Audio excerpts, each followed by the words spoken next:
Yep. Yep. How y'all doing this fine evening? Drew Titan Bronx on deck. Shout out to the mighty LDBC. This is the Painful Excellence Podcast, and this topic actually hits home. And I would like to have this conversation without people getting, in their feelings, talking about, being shamed and things of that nature, because that's just not what this is. It's not. First and foremost, everybody needs to be healthy. Everybody. All right. But right now, I want to focus on, of course, Black women. And I'm going to tell you why. We're going to focus on men too. Tonight, it's our Black women. Health and wellness, the health status among Black women in the United States. Because we are in a crisis right now. And I don't think it's paid enough attention. First, let me say what's up to everybody. Love is a word. Salute. Combat Tool Bag, Rod Neal, Mark Wonderlick. Shower, salute. John Pounds, the Village Brother. Philip D, what up, brother? How you feel? Big Block, Miami Snoopy. No Smoke, Yabe, salute. Squirrely. Slim Hussein, Tay-Tay. Future ex-wife, salute. LDBC or nothing. Oak Park Boxing in the building. Jason William. H-Town, what up? Mr. Ishmael. Smash the like button, ladies and gentlemen. Share this video. This is a conversation that needs to be had. Cop Killer, salute. It needs to be had, and I'm not afraid to have it. First and foremost, you need to understand that there are things that we consume in this country that are not allowed in a lot of other countries. Certain cereals we eat, for example. There are things that are in these cereals that really shouldn't consume. 88 Sports Talk, salute. You really shouldn't consume it. We do it anyway. Why? Because we're free to do so. Sodas, processed foods. Y'all do know, have you ever read the pack of ramen noodles? And let me tell you something. I grew up on this stuff. I'm American, from the hood. I grew up on quarter waters, beef jerky, and Chico sticks. Dirty hot dogs from the vendors in New York, in Manhattan. Beef patties, patty cocoa bread, the fake ones, not the real yardie ones. Pizza,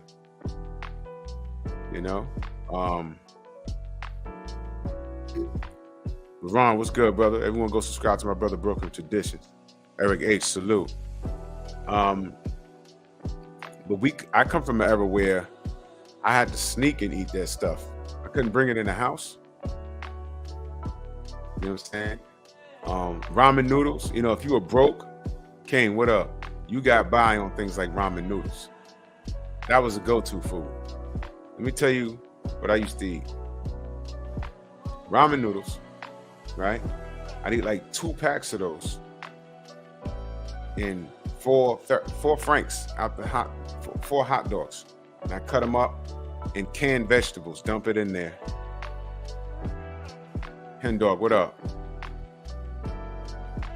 Bro, hen dog, you know what it said on the noodles that I didn't pay attention to when I was 15, 16? How about like 24,000 milligrams of sodium? Go! And I want to wonder why I got high blood pressure today. I was dumping those packs in there. 4 hot dogs. You know how much sodium is in a hot dog? Like 500 milligrams. Go! Go!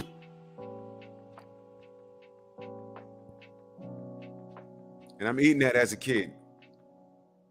And canned vegetables. Out the can. Sodium, hello?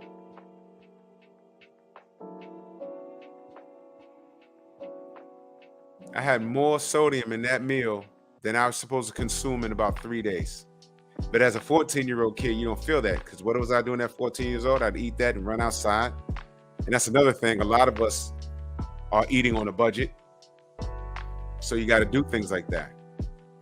This is the only place that I know, and I haven't lived anywhere else in this world, but it costs more to eat healthy than it is, to eat like a, Joseph Townsend, salute. But that you can do it. You can eat healthy on a budget. You can.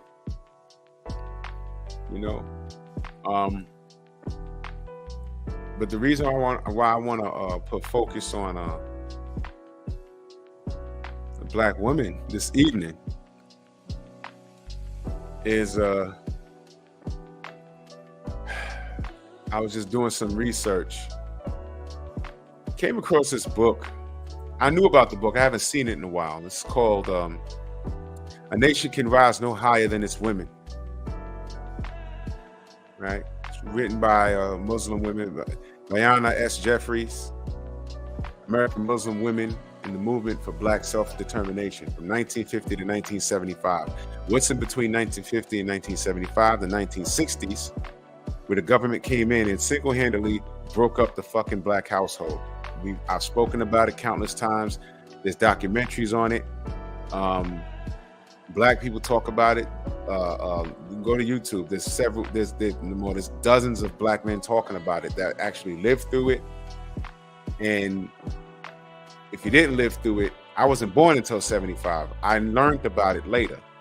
The 60s tore us up. It did a number of us. The Black woman chose getting that easy money and getting that education over having a man in the house. Years later, 75 years later, our household is collapsed and we don't know what's going on. Well, we know what's going on. We know how we got here. But are we disciplined enough and humble enough to fix it? I don't know. And one of the trade-offs that we have is Jeff Spark in the building, salute. The trade-offs that we have is people are out of line. I'll say something like, Black women, y'all are out of line, man. Y'all are as free as you've ever been in your lives. The women today don't have to go through any of what my grandparents and great-grandparents and my parents had to go through. They dealt with real racism. These women today, it's out here, but they don't have to deal with it on the level that my seniors had to deal with. Never.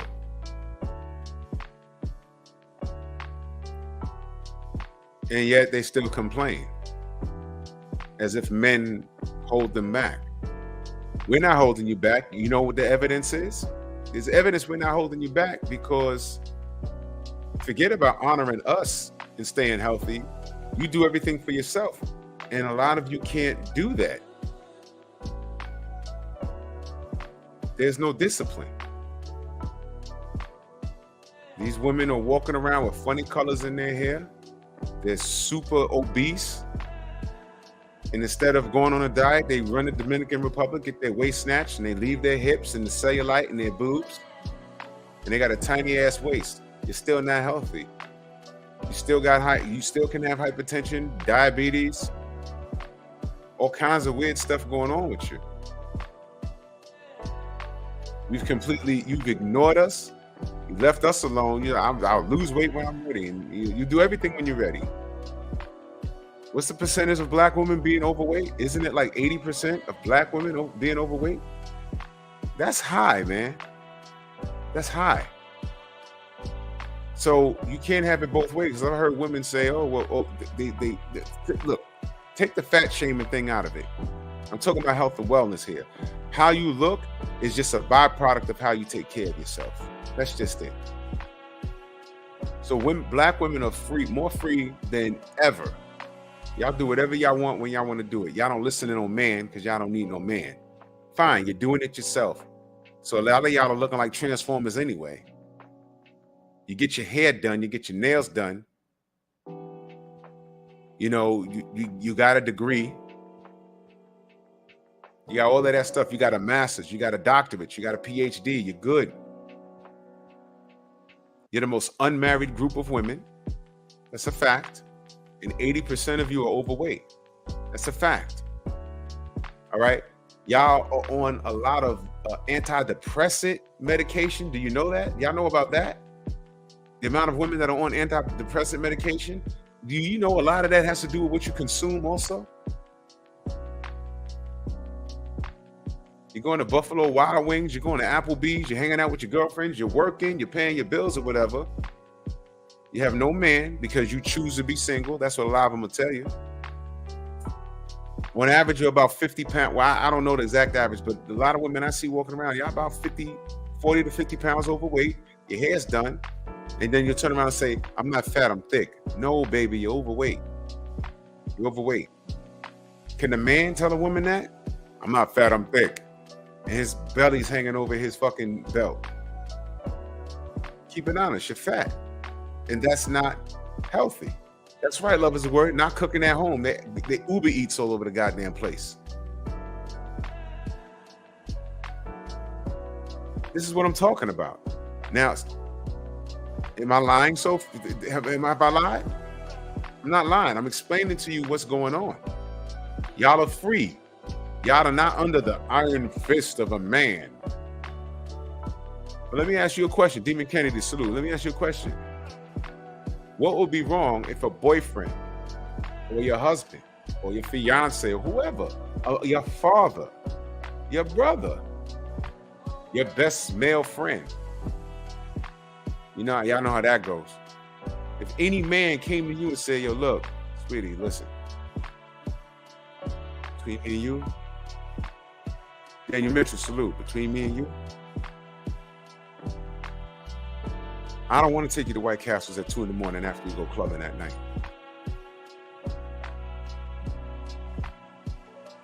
Because I'm looking at your stomach. I'm looking at the blotches on your skin. We just walked up, the sensei's in the building, salute. We just walked up the block and you're huffing and puffing. You're sweating and it's only 65 degrees outside. I don't want to take you to White Castles. I want to take you to get a salad. And I want you to come with me to the gym, babe. Because I care. You know how many women would get pissed off? Jay Gibson, salute. Start throwing punches and throwing shit. I don't do what I want to do. What about you? What about me? Why is it that we can't tell a woman something out of love? We're not clowning. You understand what I'm saying?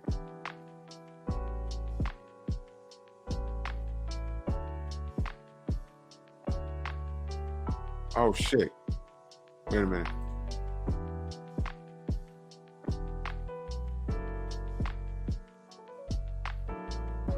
There you go, Oak Park. YouTube on some bullshit. YouTube on some bullshit, bro. I got you. Okay.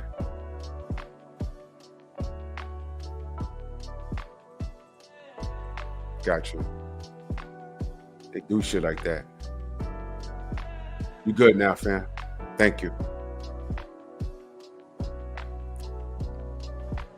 You know, there's nothing wrong, and I can't believe that I have to say this. Shauna, what up? Can't believe I have to say this. If your man is telling you, "Yo, look, babe, you gained a little something, because you forget the look. I want you to live." Now, if you're a family person, come on. How about trying to live and eat right for your family? Because once you have a child, it's no longer about you. Before the child, y'all were doing whatever y'all wanted to do anyway.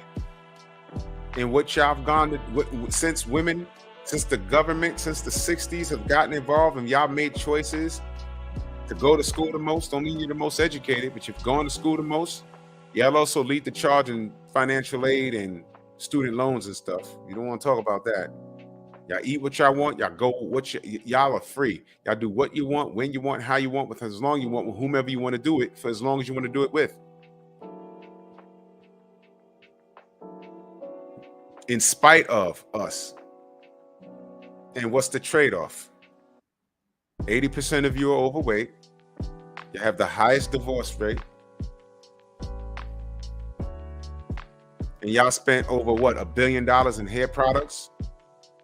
LaRon, what's the number? It's like $1 billion in hair products.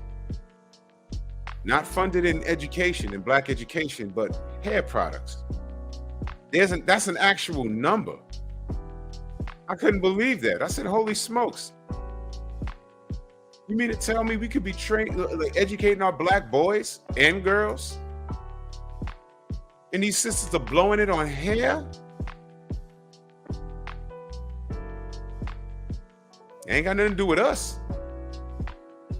And never mind that argument, we trying to look good for men. No, you're not. Because if you let everyone else say, have you read what's been going on out here? Y'all not doing anything for us. We've left you alone. And this was the trade-off. Salute to my brother, LaRon, in that Cash App, much love. He said, this health topic needs to be addressed. Hashtag salute, man. Salute, bro. I'm on the job. Bro. Hold on.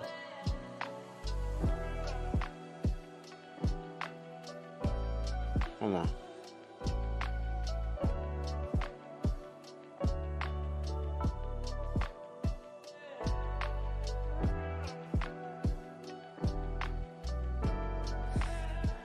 I'm gonna address that now.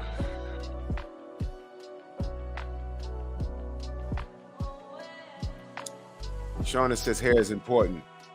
Is hair as important as eating right? Would you rather put $50 towards hair or $50 towards a young boy's education, since these young boys ain't being raised properly? Because a lot of these young Black boys come from single parent households and Black women have custody of them. And there's no accountability. It's always the man's fault.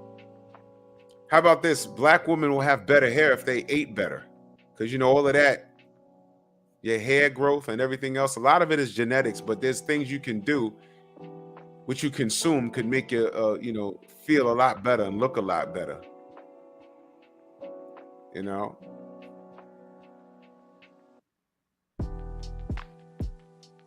what I'm saying? Women are taking money and taking care. They're taking their money and investing it in themselves. That should be another show that I'll just have a question, because I'm gonna do some research, but I want to know, what do our sisters contribute to the Black community financially? I'm just curious. I want to know what the number is, because $1 billion a year in hair products. You know what you can do with that money? Come on, man. LeBron says, I know a woman that sells bundles in New York, and she said women would try to buy hair but won't have any money for rent or food. It's messed up out here in these streets, man. So my point is, when left alone, these are the decisions. So Rashad Livingston, salute. So when we say things like, under the guidance of a man, the guidance of a man. When I say a man, I'm not talking about Pookies and Ray Rays. I'm not talking about that. A man that makes good decisions, can balance a checkbook, pays bills on time. This is what I'm talking about. And there's nothing wrong with it being under the guidance of a man. There's nothing wrong, because a man is supposed to be head of household. But I know that's taboo to a lot of women. I know. But that's okay, because guess what? Since the 60s until now, there hasn't been any guidance of men. It's very minimal. Why? How do we know this? Marriage is down. Divorce is up. Women going to college is up. But what are they getting degrees in? They're not getting degrees in things that make the world run. Black women's weight is up.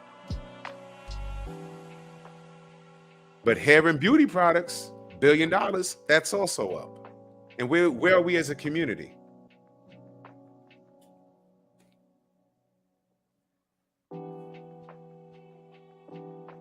Can't blame men for that. My brother Theo Coop in the building. Salute, man. Go subscribe to my brother.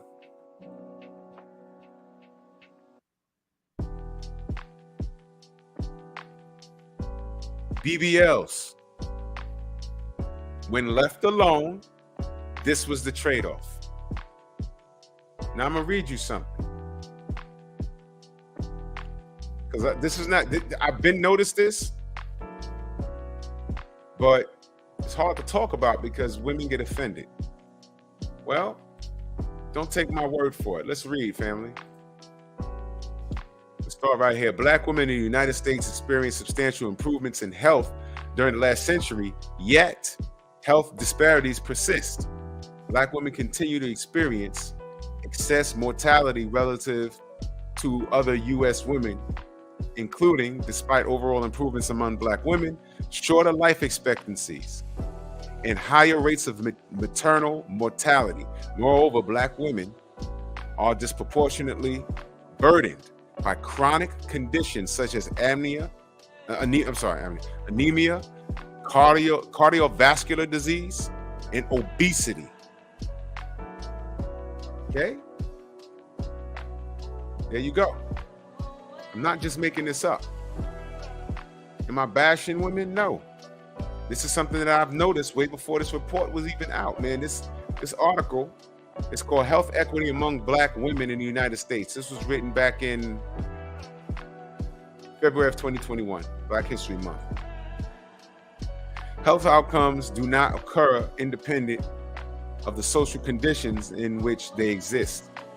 The higher burden of these chronic conditions reflects the structural inequities within and outside the health system that Black women experience throughout the life course, and contributes to the current crisis of maternal morbidity and mortality.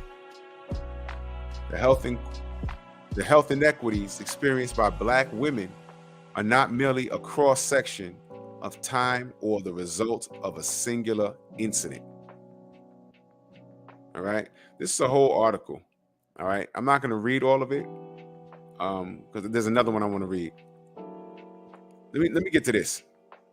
This was very interesting. Black women earn an average of $5,500 per less per year, and experience higher unemployment and poverty rates than the U.S. average for women.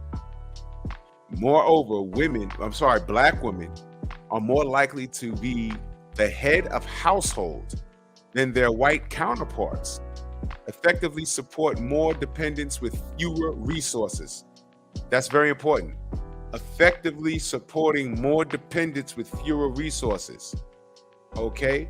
That is Pooh Keisha with a few baby daddies, and she has custody of every last one of them. But she has fewer resources because 1 out of 2 of them, only 1 of them is responsible. The other 2 are just out and about, dead or in jail, but just not doing anything. Do you understand? It's right there. I just read it for you. You understand? Are we clear on this? All right. This is. Look, I didn't write this, y'all. Say I'm hating. I know I got some detractors that won't reveal themselves. But you're welcome to comment. You're welcome to come on the show and we can have a conversation. But we have to discuss the facts. Hold on.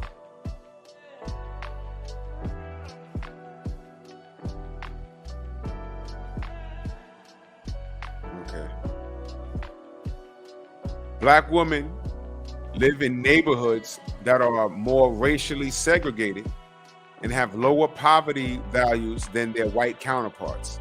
Mortgage lending discrimination, redlining, a legal practice in which lenders deny mortgage loans to communities and individuals based on race, resulting in community disinvestment. Residential segregation. Residential segregation, as Williams and Collins argue, is a fundamental cause of racial disparities in health, operating through many social institutions, including labor markets and education, to affect health. So listen, imagine you're trying to get a home equity loan and you just get denied because you're black and you live in the neighborhood. You got redlined. You got redlined. You understand? There's nothing you can do about it. And now you got to go home with all that stress on you. I don't remember the percentage, but there's a lot of black women that are on. I think 1 out of 4 black women are on some sort of antidepressant. You know that's not good. I know y'all can work in corporate America, but y'all not built for it. Y'all not. Y'all don't handle stress like how we handle stress. Y'all don't. All right? Now look at this. Percentage of population, 7.0. Black women, all women is 51%. Percentage of women, right? 13.6 out of 100%. All right? Let me go down here. All right, by the way, this is all collected from blackdemographics.com. Y'all know that's one of my favorite sites. All right? 27% of black women are head of household. All women, 12%. So y'all are doing the most. For there to be no good men out here, y'all sure are doing a lot of fucking. So you you have no solid income according to the statistics. You can't get a mortgage loan. You got all this stress on you. And it's affecting your health, your mental health too. All right? Physical health, demographic characteristics. Black women are diverse in both nativity and ethnicity. They are not a monolithic group. Instead, they comprise multiple cultures and languages. For the purpose of this article, black women refers to the collective identities of black women, including women of different ethnicities. In the data cited here, black women refers to women included in the original study population. Okay? So you go down here. Life expectancy, 77.9 years. Non-Hispanic black women. Non-Hispanic white women is 81. All women is 81. All right, infant mortality, 10.9, 4.7, 5.8. Let's go down here. Heart disease, black woman, 9.9. Non-Hispanic white women, 10.8. All women, 10.1. Hypertension, look at this, y'all, 39. Non-Hispanic white women, 25%. All women, 27%. 39%, y'all got high blood pressure. Look at this, y'all. Obesity, 34%. Now, white women, 21%. All women is 23%. Black women are 34%, man. Okay? Look at this. Mental health. This is my favorite one. Serious psychological distress. 4.7, 4.8, 4.8. Suicide, 2.8. Listen, man. This is crazy. This is crazy. This is crazy. It's deeper than hair. I use the hair as an example.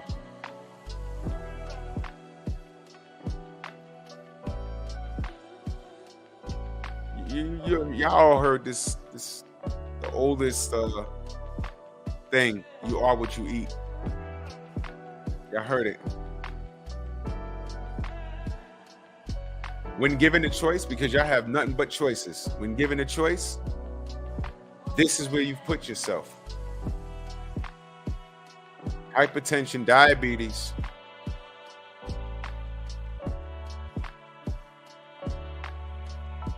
or, you know, you're single. And let me tell you something. I don't care what a woman says. When she gets a certain age and she's home alone, unless she was coming off the ugliest relationship in the world, and she admires, and she loves her freedom, that's different. But that's not the majority of women. Mac of the South, salute. Shower. That's not the majority of women. In fact, I know from experience, a lot of women that say they enjoy their freedom, they cry in the dark. They want nothing more than to be with a man. And the fact that they can't get one, that leads them to say things that make them feel better. I'm single by choice. No, you're not. We're not built that way. We're social creatures. We are, you know, we're supposed to partner up and reproduce. But think about what's going on in the world today. I don't want to hear anything about how bad men are, because you have options. Women outnumber men. Women, you may be the prize, but the men are the catch. I said it. Prove me wrong. A woman will hear that right now, and then she'll immediately go to the negative, as if she's the prize. And I bet you if I talk to the woman that disagrees with what I just said, number one, they may be single. That's number one. Number two, when you ask them why they're single, it'll be everyone else's fault but theirs. Got another article for you. And I didn't write any of these articles. This is out of concern. I'm not bullying anybody. And the reason why I brought up that book, a nation can rise no higher than its women. All right? Listen to that article. Listen to what I just said, the title. Listen to what I just said. If a nation can raise no higher than its women, what is our community? When we have women that spend $1 billion on fucking hair products.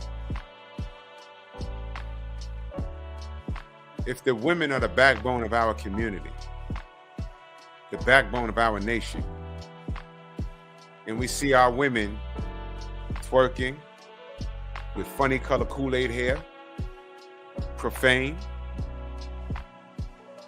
80% of them overweight, they go to college, but they get these degrees that they don't even use. And with all that education, a majority of them still make less than the average man. That's an actual fact. So if we can rise only as high as our women, we're doomed. Stop me when I'm lying. Why do you think I talk like this? Why do you think I talk to the women like this? I'm reading this. Look, let me read this to y'all. New article weighs importance on BMI and African American women's health assessment. This is from 2017, and it's only gotten worse.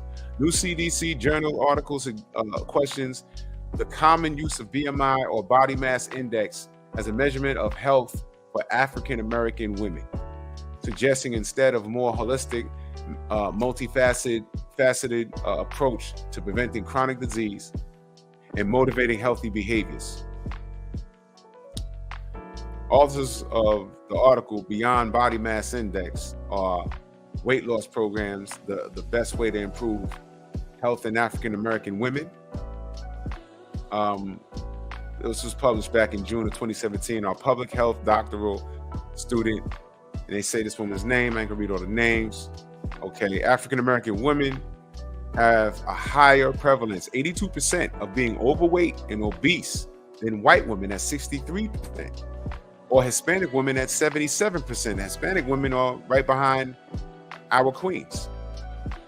And the rates of chronic disease, disability, and premature death among African American women run disproportionately high. When compared to white women in the same weight loss programs, African American women lose less weight and maintain weight loss for a shorter time, which means their approach is wrong. Now, we all know that Ryan Wright, salute. We all know that our body types are different. I get that. Y'all do know there's no such thing as being big boned, right? That's just bullshit. Serious. Bullshit.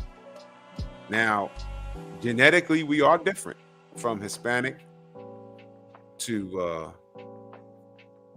white people. Just, quick science. Look up Maslow's law. Black Queen, salute. Look up Maslow's law.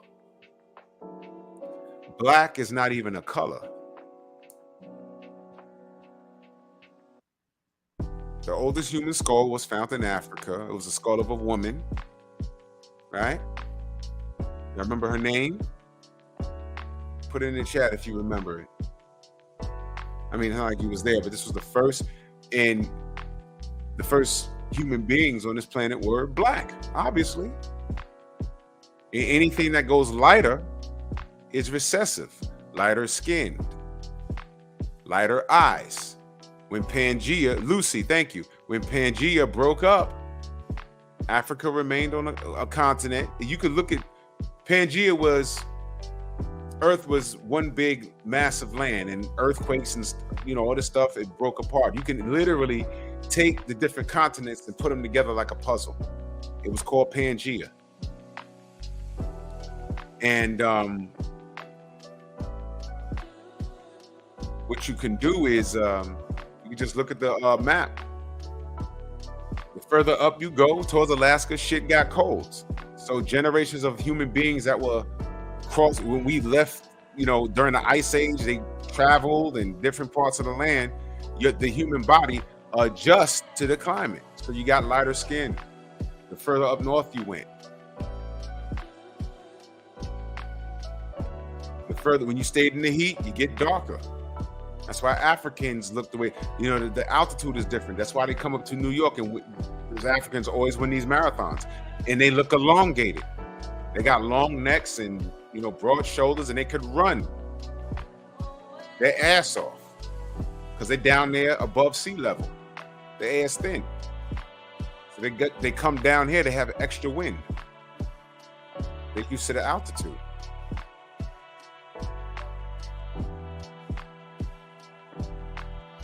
Exactly, Shauna. Fast food chains, once they hit across seas, you started seeing fat kids. You understand?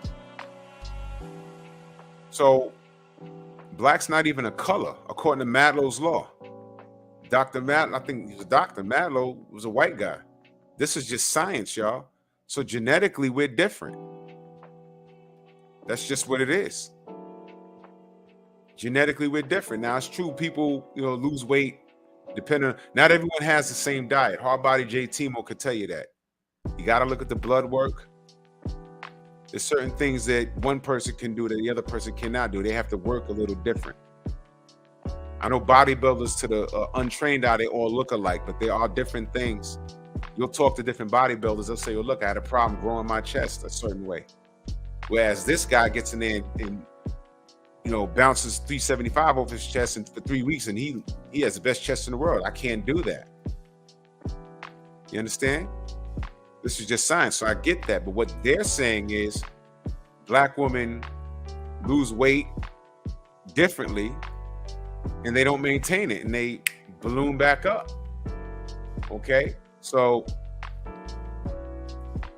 culturally appropriate interventions and motivational themes designed for African American women over the last 20 years have failed to yield significant sustainable weight loss results. Wow. To address these issues and find solutions, the authors and their team engaged North Texas women in community-based participatory research, gathering data and cooperatively developing culturally diverse wellness pilot called She Tribe. So they put together an exercise group in plain English, if you didn't get that. I know my reading sucks, but I'm sorry. This social network-based healthy lifestyle intervention, they would call it an intervention, y'all, because you know why? A lot of our sisters are overweight. So it's called an intervention, which stands for She's Healthy and Empowered. Was developed through support from the National Institute of Minority Health and Health Disparities Exploratory Centers of Excellence for the National Institutes of Health. All right, let me skim through this. Okay. The prevalent use of BMI combined with the U.S. obsession with weight has made BMI a primary choice for indicating chronic disease risk and measuring health.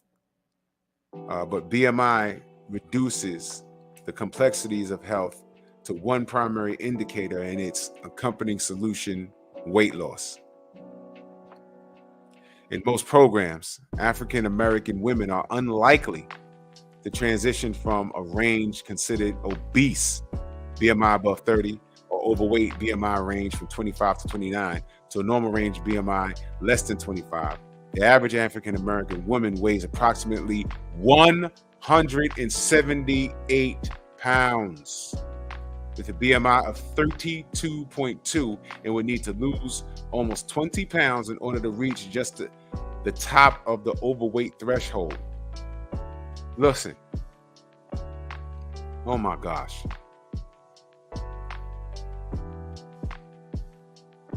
So even if they lost 20 pounds, Jafar Cesar, salute.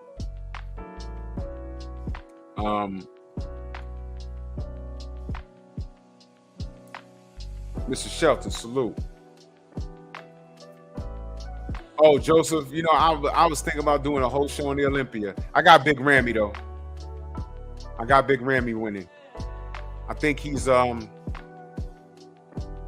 now. I could have swore I heard he was like 310 right now, but I got Ramy winning. 2 and 3. But Bonac. That's the actual bodybuilder's last name, y'all. Bonac, he a bit of a dark horse. Curry might come in too. He might come in second. But if Ramy has an off night, which I don't think he will, I think Ramy wins it. I think Ramy wins it. What they're saying is basically if you lose 20 pounds, you're still scratching the surface. You'll still be overweight. But the average black woman is 187 pounds.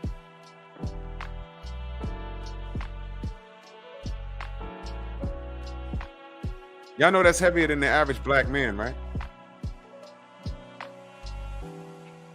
Is the average man or the average black man? But still, the average man is 180 is lighter than 187 pounds. I think the average man is super middleweight, like 168. Serious. I mean, look, man. Philip D says symmetry when it comes to bodybuilding. Supposedly, Flex Wheeler had the best. Yeah, he did. He did. And I'm glad he's alive now, man, because he went through it. They had to take a leg, man. Shauna, what do you mean 180 isn't fat? Thank you. Thank you. Thank you. 180 at what height? Now, there could be a woman running around in the WNBA right now literally at 6'7" and 180 pounds, and it evens out. But how many black women are 6'7"? We're talking about BMI. We're talking about science right now. 180 is overweight. Bottom line. Let's not add to it. Let's not say, well, it depends on how you look at it. Look, because you know what? Every man in the Olympia is overweight. I just told you Big Rammy's 310 pounds right now, but have y'all seen Big Rammy? Y'all even know who the fuck that is? He's 310 pounds and he's under 6 feet tall. Pure muscle. He's a bodybuilder. But how many men are walking around like Big Rammy other than bodybuilders? Which I might add, those guys aren't the healthiest too. That's why you can't do that shit all your life. You cannot. You cannot bodybuild all your life. What they do, they have something called classic physique. Those are the guys that are not juicing. What they do is they come off their shit, they cycle off, and they'll shrink. They'll shrink. They'll still be cut. Dennis James, who trains Rammy, he still looks great. But he's not like swollen, because Dennis James was also big. He was like 300 pounds. They shrink. They go from 300, 280 to 300 pounds, and they shrink all the way down to like my weight, like 220. They'll still be cut, some of them, if they still work out. If they stop working out, you'll know. Look at Paul Dillette right now. They used to call him Freakenstein. He was like 6 feet tall. He looked like a monster. Now he got an inner tube around his waist. Like, oh, shit. All of those guys, majority of those guys was on gear anyway, man. But you can't tell me that a woman at 5'5", 180 pounds is healthy. No. And I'm not talking about the exceptions to the rule.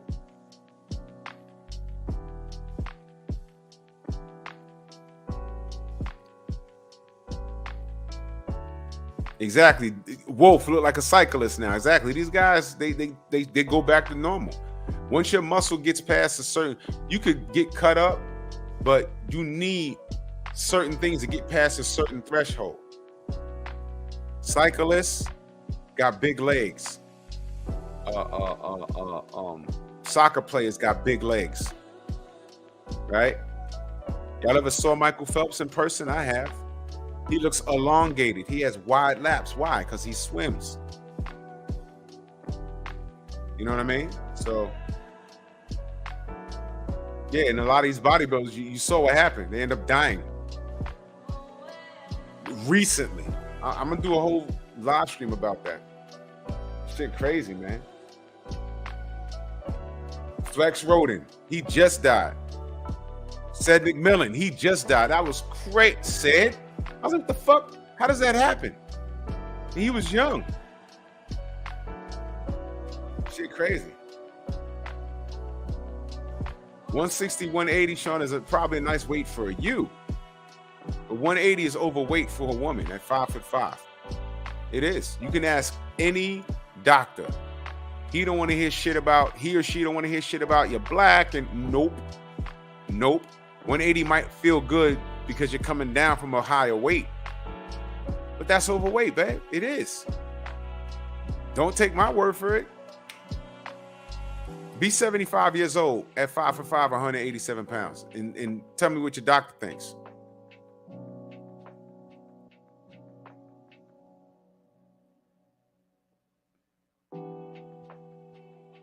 I know you meant.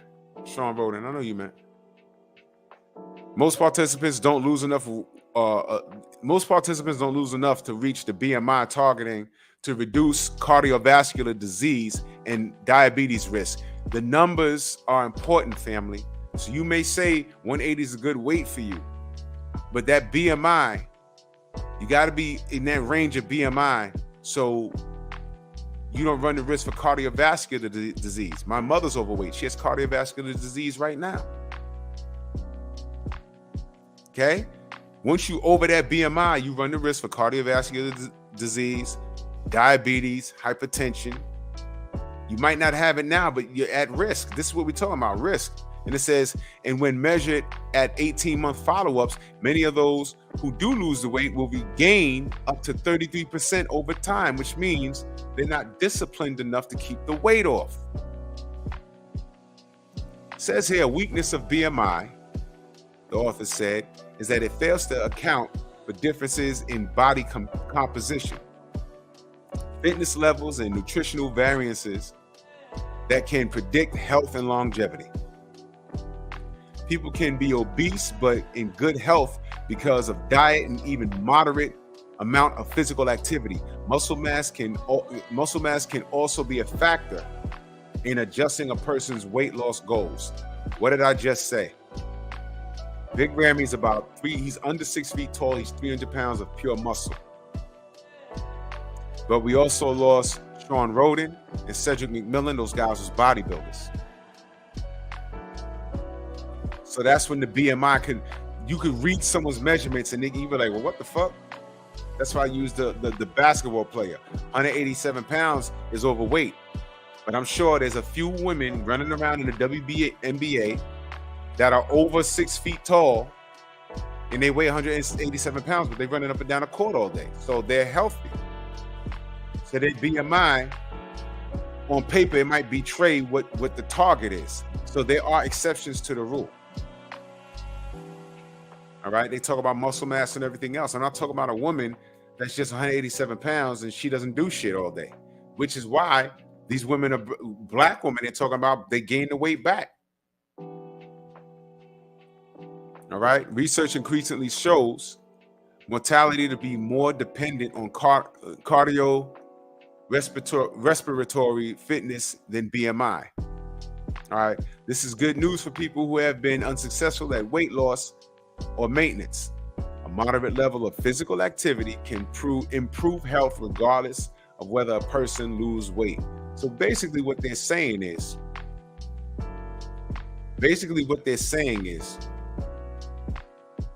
you may be 187,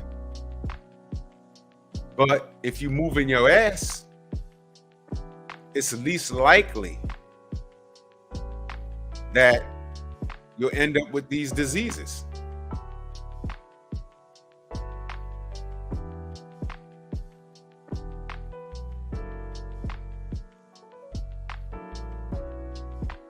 What do you mean it's unrealistic for their body?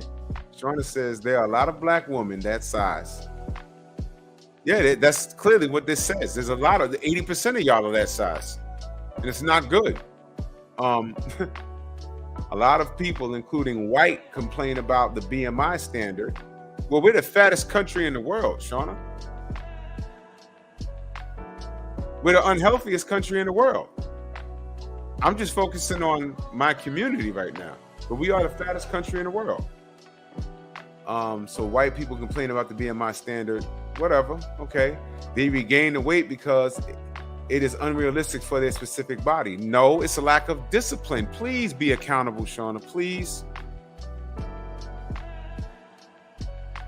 All right, you don't have to go by that BMI shit, but if you go to a doctor, tell me what he says. You have to go off of something. What do you go off of then? If you're not going to use the BMI chart, what are you going to go off of? Yeah, Queen, I agree. There's a lot of hereditary things. But you see, the thing is, when you come out of the womb, outside of things like multiple sclerosis and, things like that. Jermaine, what up, bro? Salute to you. Glad you can make it. Outside of things like that, black people, you're not born with high blood pressure and diabetes. You can be born with diabetes, that other type.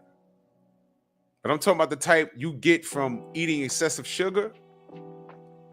I used to be pre-diabetic. I had to lose weight. Simple as that. I still have hypertension because I just told you, a nigga like me was eating 3 packs of noodles with all the goddamn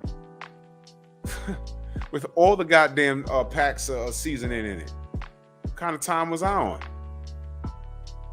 But what I'm saying to you is, as black people, we're just prone to getting shit different. Want an example? Who will get skin cancer faster? A white person or a black person? You understand? That's just it. ATL, Unanimous Boxing Sports, salute. My brother said, I waited at 180. My doc told me I was overweight and pre-diabetic. I'm 6'3". See that? I lost 32 pounds. My lady lost 42 pounds in 3 months. Salute. Just on keto diet, meat and vegetables. When I lost weight, I stopped eating rice. I stopped eating pasta. Currently, right now, I'm vegan. I get my protein from elsewhere. You know, but I also do a lot of calisthenics. The strength is through the roof and my energy's through the roof. And fellas, you can tell by your dick game. You can tell. You understand? So, I mean, look. Yeah, cardiovascular disease can be hereditary, Queen. Yeah. But what we're talking about here, that's not the majority. What we're talking about here is, I mean, the topic is weight, but I'm focusing on the Black American women. That's the focus right now. Because right now, what I see on Instagram, what I see on all the social media, YouTube, whatever, just because you got a big old donkey and you twerking and you can make that shit right, it might look appealing, but I'm wondering about your health. Because a majority of those women, they just go and get their waist snatched and they up on social media. You're not healthy, man. When that shit runs out, then what? I don't worry. I'm not concerned about your pension plan because obviously you're not. I just said 1 out of 4 women, I forgot where I heard that stat. 1 out of 4 black women are on some sort of antidepressant. I wonder why is that? Makes you wonder, right? Jesus Christ. That's how you know you're doing something right, when someone comes to try and spam your shit with some porno. You guys are ridiculous. You guys are something else. What's the sensei say? Where's that? Oh, I can't find it.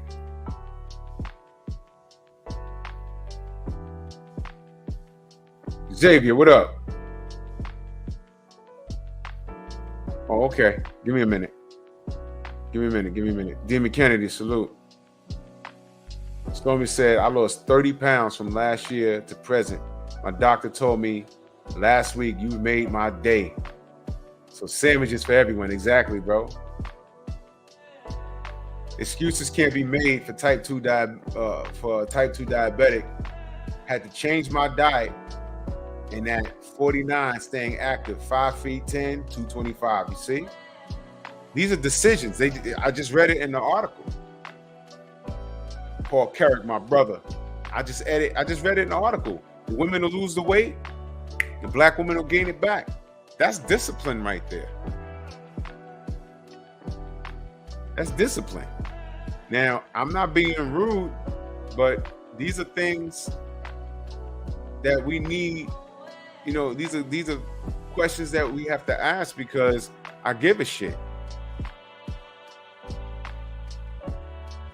I give a shit. I really do.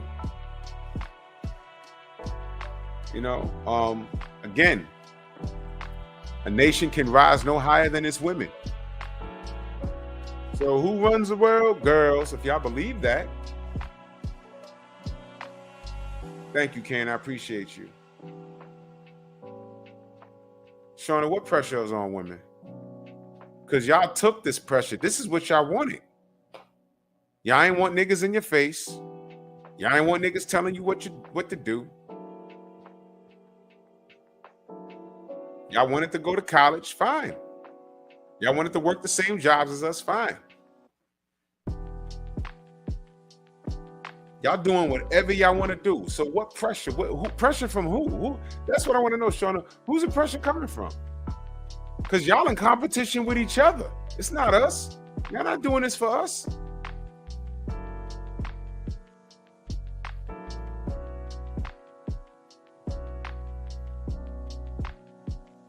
Exactly, Queen. You know how many BBLs are running around in my gym? And I hate that, man. Exactly, Alfred. I'm just trying to figure out what pressure. I'm just waiting for her to let me know what pressure is on her. What pressure is on black women? For what? Pressure for what?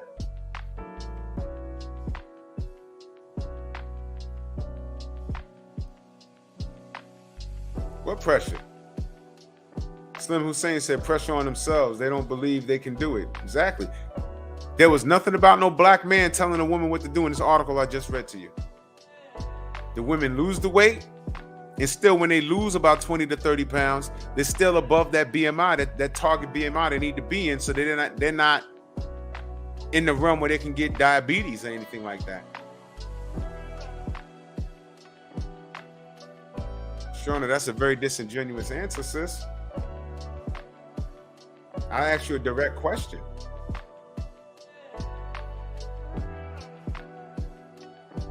I asked you a very direct question. Pressure, you said you have pressure. What pressure? Pressure comes from what?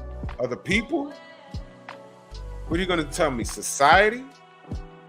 How about this? The facts say 80% of black women are overweight. That's what it says. I didn't make it up. Y'all are free to do whatever y'all want. And what did y'all do?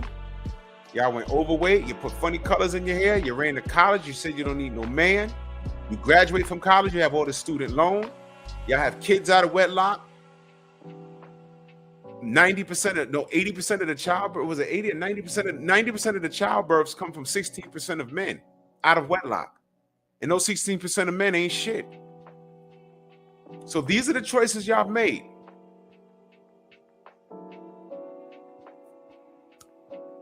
We had nothing to do with that. We didn't force you to do that. Y'all just did it. And when we bring this up, we get called fat shaming. The article said it, not me. I'm just pointing this out. And I'm just asking the black woman, because all of these things that I just mentioned is true. I'm not lying. Y'all don't need no man. And then, I'm sorry. My favorite part of all, y'all dropped $1 billion on fucking hair products. $1 billion, educated, still not making more money than men. 80% of y'all are overweight. 90% of y'all are having children out of wedlock by 16% of the men that ain't shit. Highest divorce rate because we're toxic.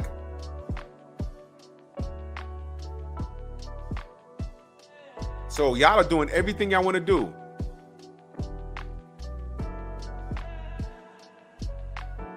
At least can you take care of your health? And then when I'm bringing this up, you're telling me about pressure. What pressure? What did we do? We didn't do anything. We left y'all alone. Thank you, Paul Carrick. Highest in debt too. Y'all get y'all degrees and y'all be paying your student loan back for 30 years.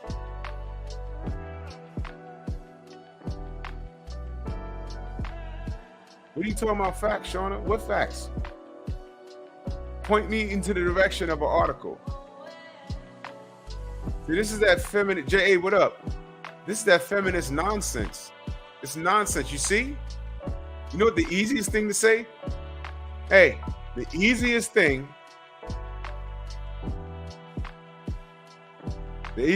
what did I see the sister take? Boom, there it is. Accountability. That's it. Tay Tay is always open, working on myself. I'm in the gym. That's the answer. That's it. That's why I'm in the gym right now. That's it. That's the answer. Look at that. And let me tell you something. Let me tell you about the queen. Let me tell you about the queen. Let me tell you about Tay Tay. I get on the gram, and my stalking ass will see Tay Tay hitting the mitts with her short self. And her chesticles are bouncing in all directions. I could say that. That's my future ex-wife. And then I see Queen doing real push-ups. Real push-ups. And she's wearing my fam's merch with the sweat beads on her forehead. And I'm like, I didn't know it was like that. Come here. Queen look like she'll hypnotize you.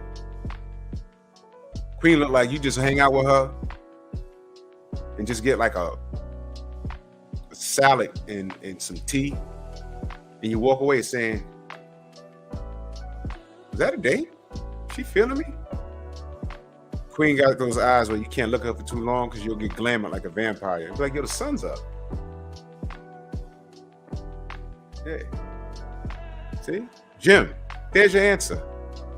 Acceptance, not pointing the finger. You see, when I read that, Shauna, when I read that, well, I'm reading an excuse. You talking about pressures from here and there. No. Because you know what no man did? No man picked up the fork and put it in your mouth. Now, if you got some psychological disorder that you got to handle that you can't put the fork down, go get therapy for that. There's no harm in that.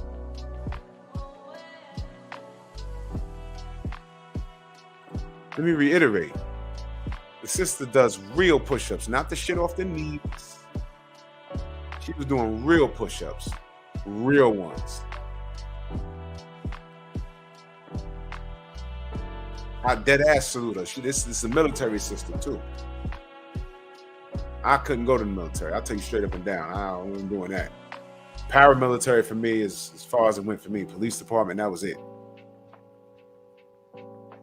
Motherfuckers in the academy that had the easiest way to go was dudes from the military. They was like, oh, this ain't shit. I'm like, nigga, this is the hardest thing in the world for me. Fuck. Can't take some little sergeant screaming at you. He this big. I'm like, motherfucker. You know you would never be talking to me like that. You had to teach this class, motherfucker. Teach, what up? And there's nothing more that makes me more proud when I see a sister in the gym, no BBL, and she just in there. She ain't got the fucking phone up in her face every time. She just got her earbuds in and she riding a bike and she's doing jumping jacks and she's doing calisthenics. And when she does ask you something, she ain't trying to holler at you. I get that a lot. She was just straight up ask me, how do I work this machine? Oh, thank you. And she's done. She's trying to live. She's trying to live. I met this sister at the gym and I noticed she started losing a lot of weight. And me and the brothers that work out there every day, even a lot of the employees, it was like, yo, you notice? And her booty started to pop because she lost a lot of the excess fat from her back and her love handles was going away. And, you know, after a while, you know, we was like, yo, you doing great work, miss. She said, yeah, you know, I had surgery. Like, yeah, she had bariatric surgery. Listen, I'm not against that. You know why? Because you're trying to live. Bottom line, you're trying to live. So when you need help, there's nothing wrong with saying, look, you know what? I need help. I gotta shrink my stomach. So this woman, since last year, as I started seeing her back in that, before COVID, she was obese. I mean, she was about maybe 350 pounds, right? Then COVID happened, gym opened back up. I saw her. she had the surgery after COVID. That's what she told us, because all the houses, the hospitals was closed down. So when they opened back up, she had the surgery. And she said it was so hard because she was home. She was about to have the surgery and they closed down the hospitals. But when she was home, she made sure that she ate right. Then she had the surgery. And she said the first 2 weeks of the surgery, she lost 2 months of the surgery, she lost like about 70 pounds. Right? And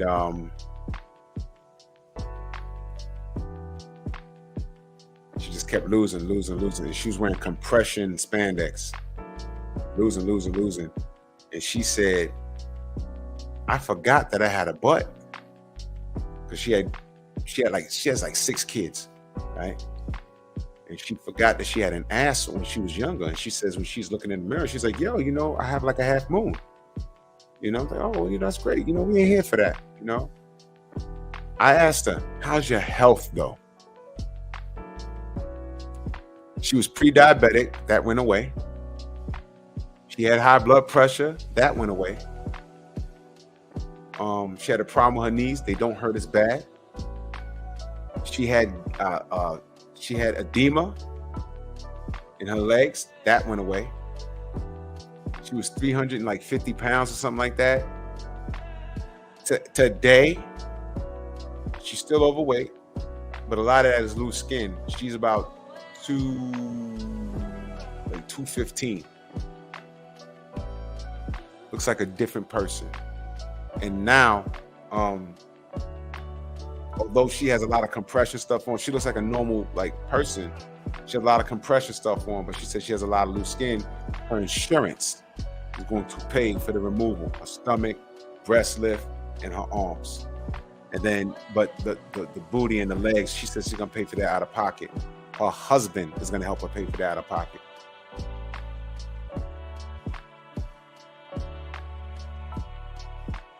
Now here's the important part. I asked her, what made you change? What made you make the change? She said, well, 2 things. I got tired of not being able, because you got to walk up the steps at my gym. She said, I got tired of not being able to walk up them steps. I used to take the elevator all the time. I used to see people run up the steps. I hated that. She said, well, that was the second thing. I said, well, what's the first thing? She said, the first thing was I have a big family and I love my husband. That's what she said.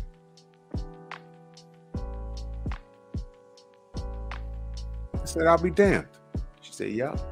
When I met him, she was about $170, but she said I was very curvy. Then we got married and I spit out the kids and I never lost the weight. And it got to the point where the sex stopped. She's telling us this.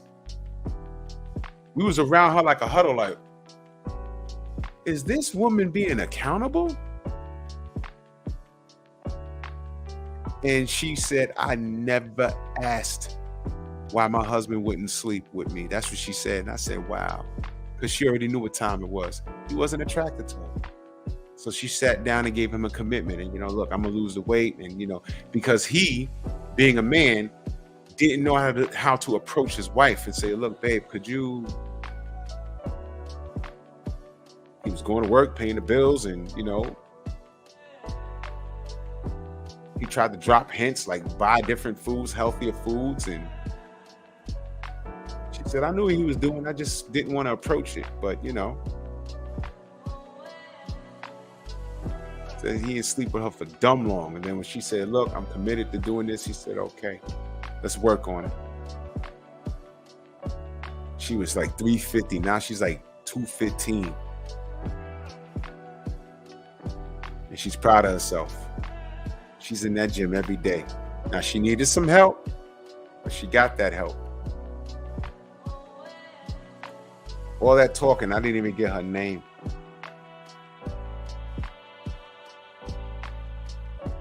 You know what I mean? What did our sister Tay Tay say?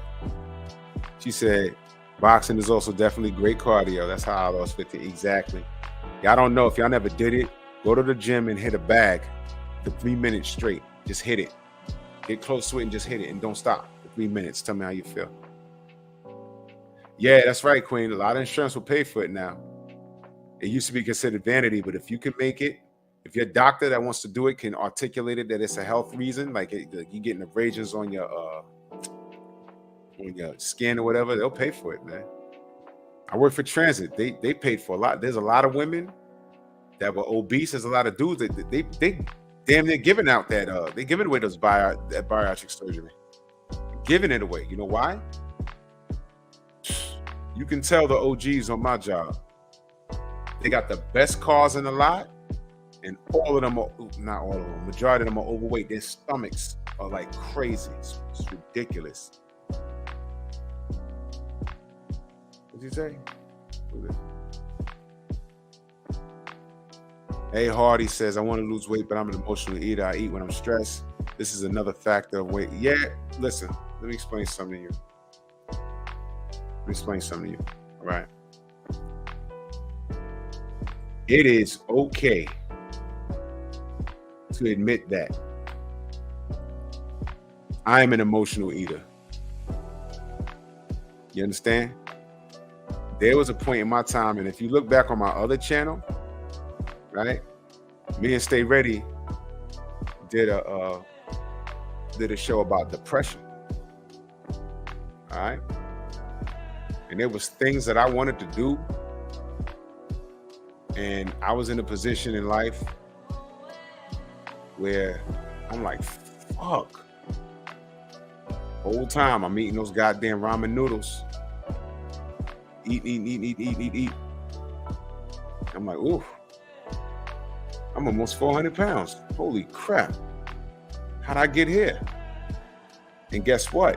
When you're eating those sugary substances, that sugar, you get a high off of that. When it goes away, it does play on your mind. It really does.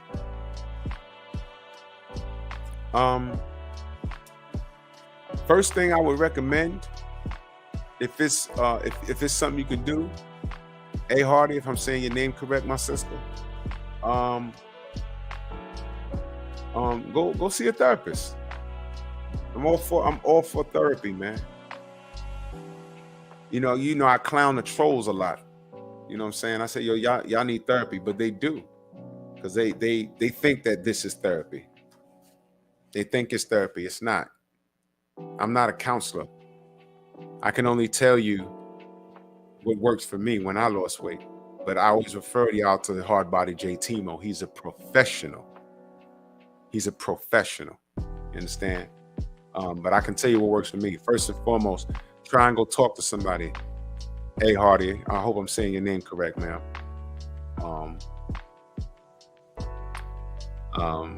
Go talk to somebody. And then, you know what worked for me? Talk to yourself. It's funny what happens when you say things out loud. You understand? You have to I don't mean to sound like a dead horse, but you already know where I'm going. Speak it, believe it, receive it. I already knew about that. I didn't say it like that, but I identify with that. Yeah, Tay, it's not easy. For me to say, yo, weight loss is easy. Bullshit. Hey, Godfather. Weight loss is easy, right? Bullshit. It's not easy. Nope. I'm not even gonna hold you that. It's not easy. Support groups are great. Motivation, you're welcome, man. Motivation, you know what I'm saying? Talk to yourself out loud. You could think something, but say it out loud. When you say it out loud, it hits different. How about this? Write a contract with yourself and hold yourself to it and sign it.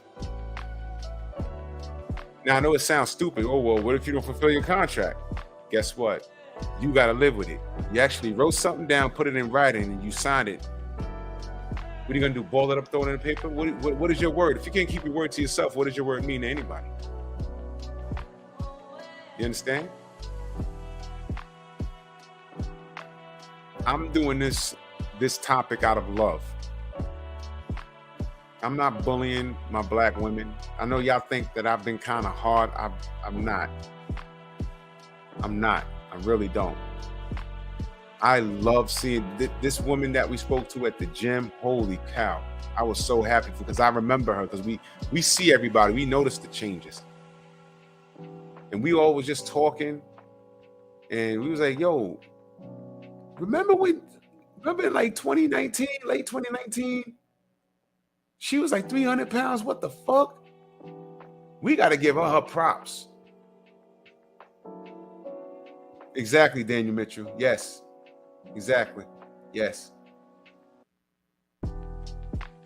Yeah, Shauna, look, it's not easy. It's not easy, man. It's always better when you have a great support system. Because like a boxer, I don't think you should train yourself. It's okay to say, look, I need some help. I know I heard some people say, well, surgery is cheating. It's not.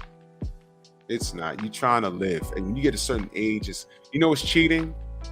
Getting a mother effing BBL. That's cheating. What are you doing that for? Because you want attention on the gram? If that's how you make your living, okay. Exactly, love is a word. This is out of concern. I'm going to do one on the men too.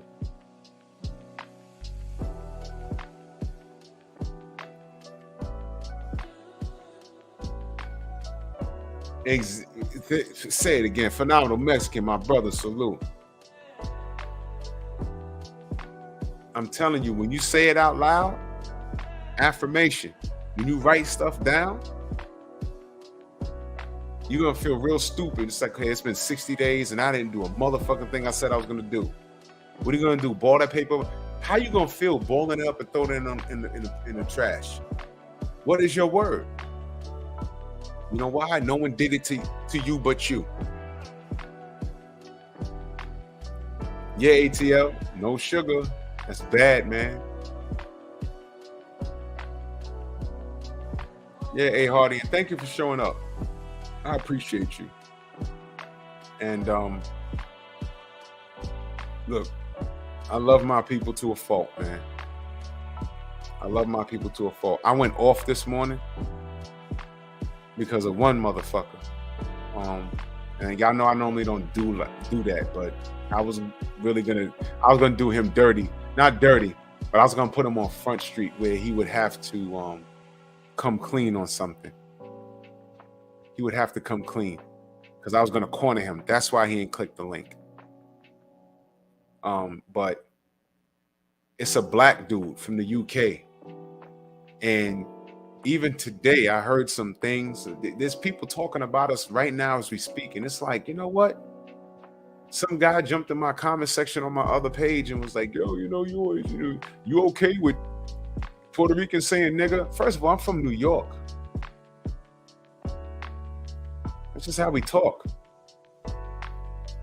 But I also know when to curb my language because, you can't say certain things in other cities, down in Texas. I wouldn't be bombing all over the place.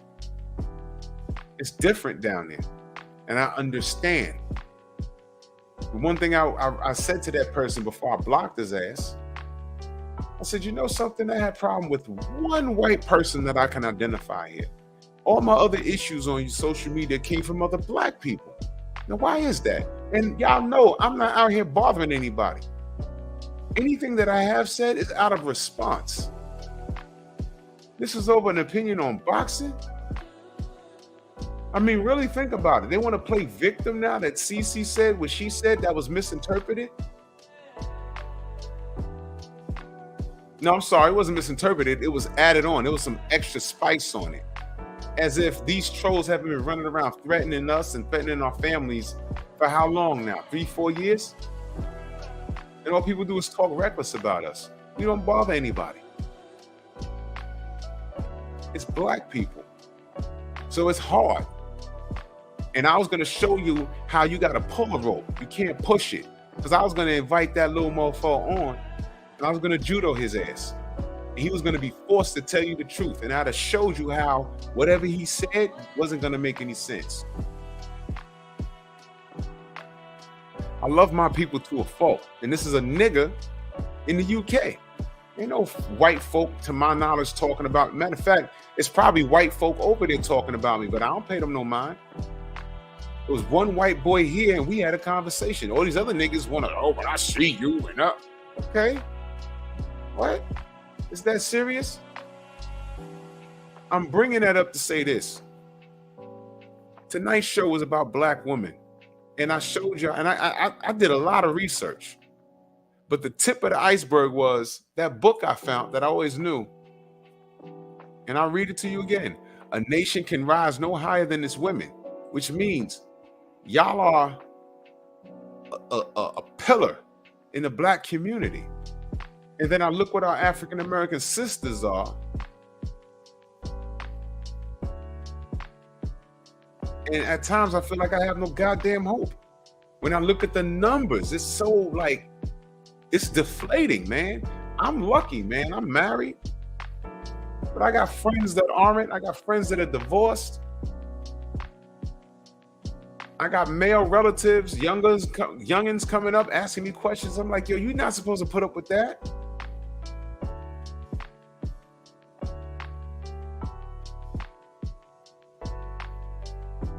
You're not supposed to put up with that.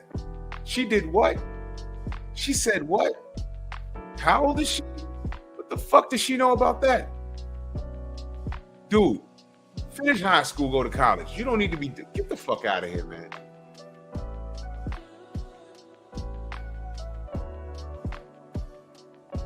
I need you sisters to be accountable and step the fuck up and do something. You are a pillar in the community. A nation can only go as high as its black women. We always put you on a pedestal. Being a housewife wasn't a bad thing. Because think about it. You know how many women hate working now? They say, oh shit, I'm making $80,000 a year, but I'm also working 12 hours a day, 2 hours of travel time on top of that.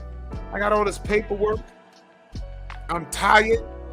How you supposed to nurture a family when you're working all that time? All this country has done is taught you to devalue men, that y'all don't need us. And then you mystify the whole process by saying I can do bad all by myself. But meanwhile, when you look at the numbers, you picking 16% of a particular kind of men, and they're responsible for 90% of the childbirths, and all of y'all are out of wedlock.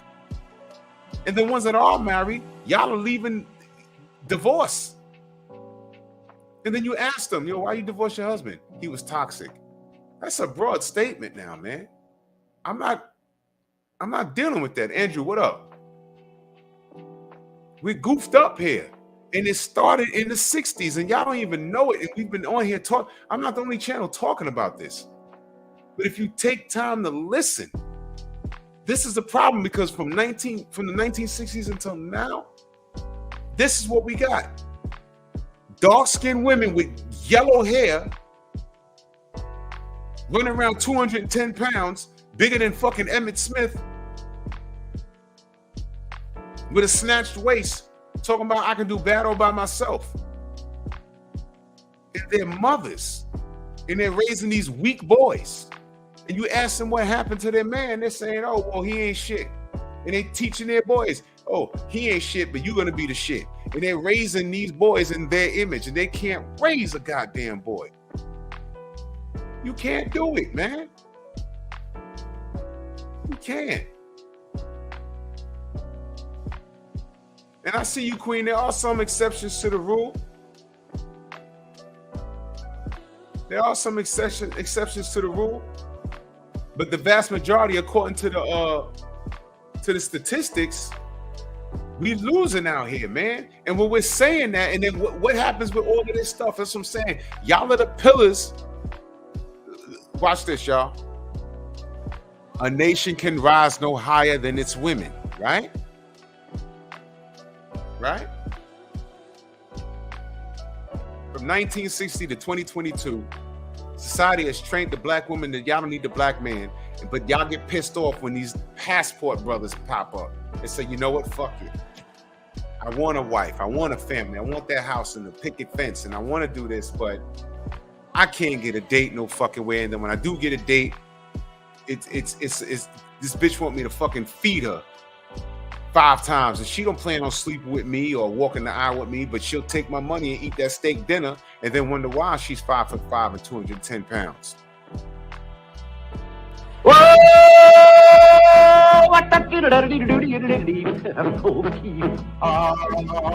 What? So he gets fed up from striking out all over the place. These women in America absolutely scare him. So he says, you know what? I'm going to get on a plane and I'm going to go to a country where the women have values.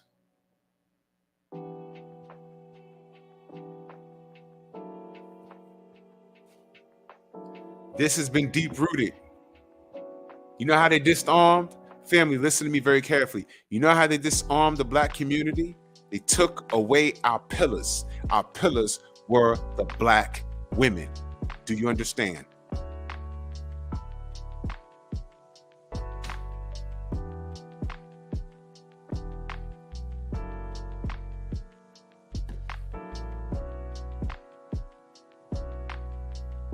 Nah, Queen, you can't say bye to the passport dudes. You can't. You can't. 1960s to 2022, this is where we are. This was a long-term plan. Black men have been trying to make it work. The government told you, basically, you don't need these guys. The women that have procreated, they procreated with the wrong dude. Shauna, you say bye, but you're single as fuck. Who's winning? So what are you saying? What are you even saying bye to? See, this is what I'm talking about. Queen, most of them are not simps. They're not. And guess what? It's trickled over to other ethnicities because there's passport white guys. You know what their argument is? I make a strong 6 figures. I'm a single guy. I ain't got no STD. I ain't got no kids. I make great money. I got my own home. And I'm tired of this hookup culture. Because the women I'm looking for, they just hooking up all over the goddamn place. By the time I sit down and eat with a fucking woman, she done had 40 sex partners and she's only 23. And that's the norm. I'm out of here. I'm going to Spain. I'm going to find me a wife. You gonna tell him bye? The fucked up thing is black men have been telling black women, this is what the problem is, man. But nah, Shauna, how are you right? How are you right? I'm asking, how are you right on that? Queen says those passport dudes are non-factor. They shouldn't be. Because I don't know why women are complaining that these dudes are leaving. They didn't want them anyway.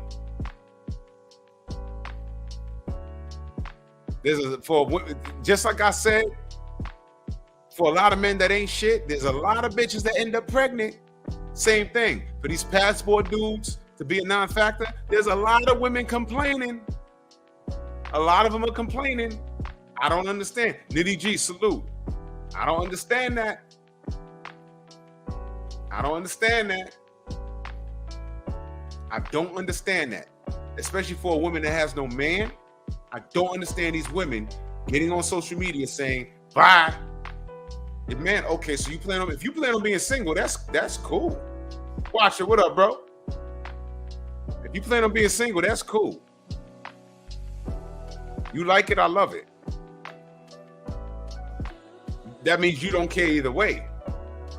But what I want you to understand is these good dudes that can be men in your life, for some reason, they're not getting a look. I just said 16% of the dudes are responsible for 90% of the childbirths out of wedlock. So 90% of you black women do not know how to pick men. because 84% of men are worth it. But for some reason, they can't get your time. And what do we do when we leave the choice up to you? $1 billion in hair products. Whoa! What the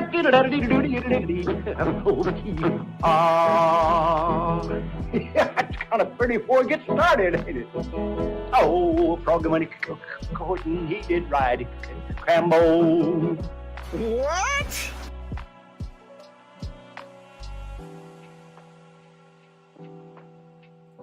I'm just saying, I find it crazy when women are saying bye to the passport bros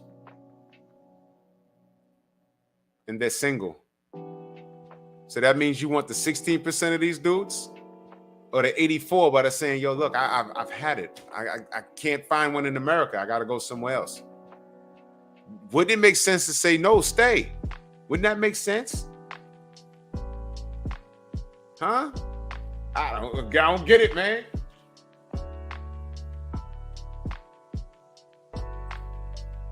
Jason says, let me help. Between black men being incarcerated, gay, or dying early, you are happy those few good men are now leaving. What will be left with you to choose from? Bro, I don't know. And there it is. So passport bros are lame as fuck because they can't find a good, wholesome black woman that they can procreate and marry and put a ring on their finger. 84% of men are lame as fuck. 16%. See? There you go. And this is an absolute lie. That's an absolute lie. That's an absolute lie. I don't remember the exact number, but black men want black women. Black women marry out of their race more than black men. That is a fact. That's some Oprah Winfrey shit. That's some Sally Jesse Raphael shit. That's some shit that they told you in the 90s. Oh, the men that are good men that make high salaries, they're gay. That's the bullshit right there. Show me the statistic behind that. I saw it before. I forgot the number. But black men, majority want black women. That's a fact. That's an absolute lie, Shauna. Come on, stop it. Stop it. Queen, you know why? You say, who am I to stop them? I love my people. Now, maybe I care a little too much. I remember that number, King Corleone. I remember that number. I remember the number was very high.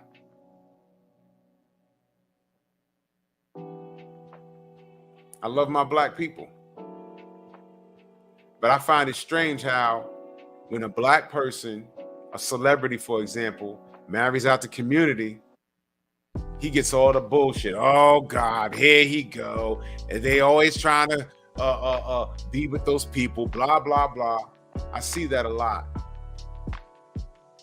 But when Serena Williams married that chubby white guy, it was, go on, girl, do you, be happy.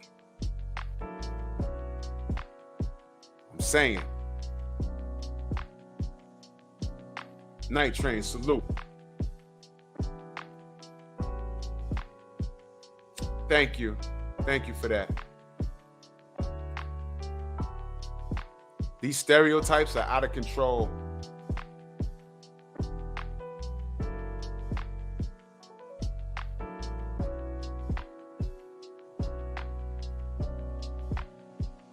What do you mean, Tay? Some of them be using us just to get over here? What are you talking about? What are you talking about? See, one thing is consistent. Tay said, I love my black men. I don't listen to stereotypes, man. I sat through a few episodes of Oprah. See, Oprah is also the same person that had the real woman from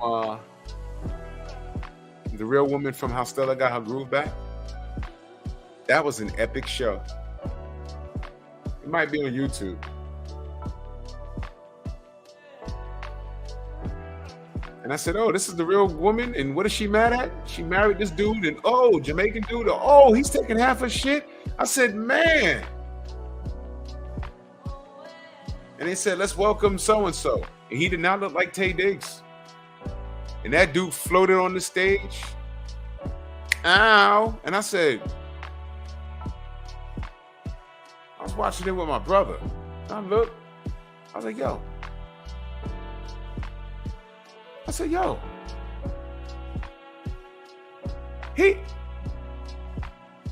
I couldn't have been in that audience. Because you know what my question would have been? Was he like that when you met him? Or were you so old and thought you was over the hill? You just so happy that a young dude wanted your attention. And you gave it to him. With all the degrees, and she's well accomplished, and she was a go-getter. Book writer. I think she was a millionaire when she went down there. And fell for the okie doke from a homosexual Jamaican. A young dude at that. He was like 20 years. You know, she was 20 years his senior. Married her, got his green card, and took a big chunk of change. And everyone said she was the victim. Was she really? She was older than him. She couldn't peep game. Now let me say this, y'all.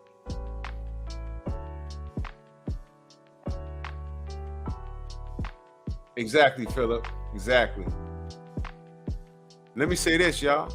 You know what no one talks about? Everyone's mad at the passport bros. But you know what no one talks about? Y'all know women all around the world have been going to Jamaica for years to get their spines ripped out. Y'all know that, right? Passport bros, that's new. But women have been going to Jamaica and getting their spines ripped out. I'm talking Mortal Kombat, like Scorpion. Remember you first saw the fatality and you rip your head off at the spine hanger? That's what women been going to Jamaica specifically for decades. Yes. As I got older, I used to hear women talk about it. Women on my old job. Yo, we going down here. We're going to do this. We're going to hedonism. Some of those bitches were married. Y'all remember Eddie Murphy Raw? Dexter St. Jock? You remember that? Yeah, that's real. I've seen video, you know, in this era now. I saw a video with this chick dancing on the boat, grinding with this West Indian dude. Her girlfriend puts up the phone. She was like, no, don't film me. Why not? What you doing?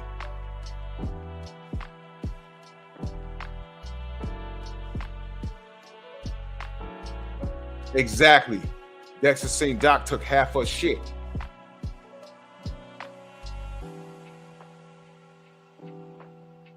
Now, I hear you, Tay. You know, you're not rocking the cradle. I hear you. But my thing is this. Some of those women go down there. It's like, yo, look, I ain't never going to see him again. And I could take this dick to the grave. No one don't have to know. Yo, I know Jamaicans. They live right up here, around my way. They're my age, but they told me stories before they moved up here. Those white women used to go down there and get their shit knocked out.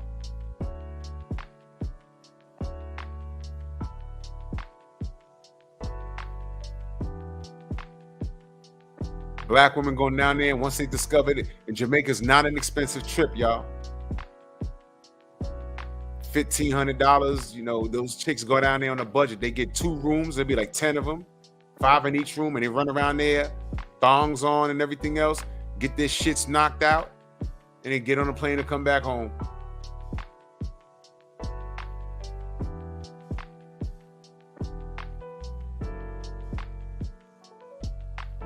Now, you know what, Queen? They are going.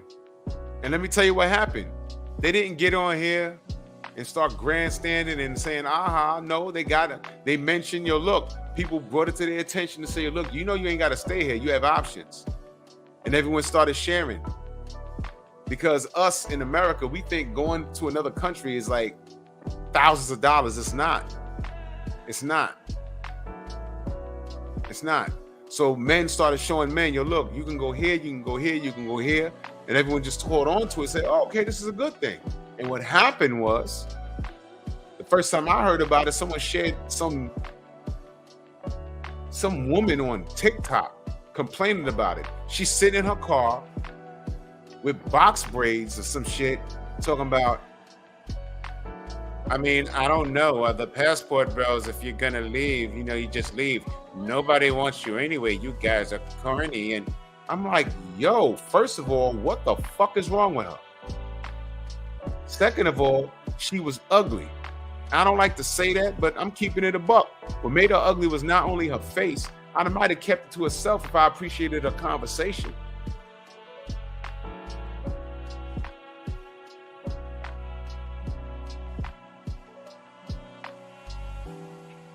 But she had an ugly spirit. And then more videos and more videos and more videos.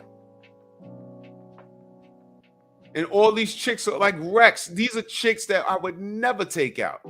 This chick had cartoon blue hair. I'm like, oh, what?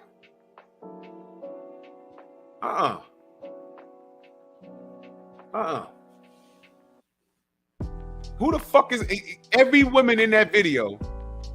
Justify the passport, brother. Everyone. I'm like, okay, that or going to wherever and meeting a woman that's ready to be a wife. What makes you want to stay in America and deal with that? And then these women, these black women are told me, oh, well, that's okay. I'm going to divest. The divesting crew. And we don't want black men. And if you're pregnant with a black man, you need to delete the pregnancy. Cynthia G said that. Passport bros get more hate for wanting to get away from ignorance than Cynthia G got for saying delete a black pregnancy if you're pregnant with a black boy.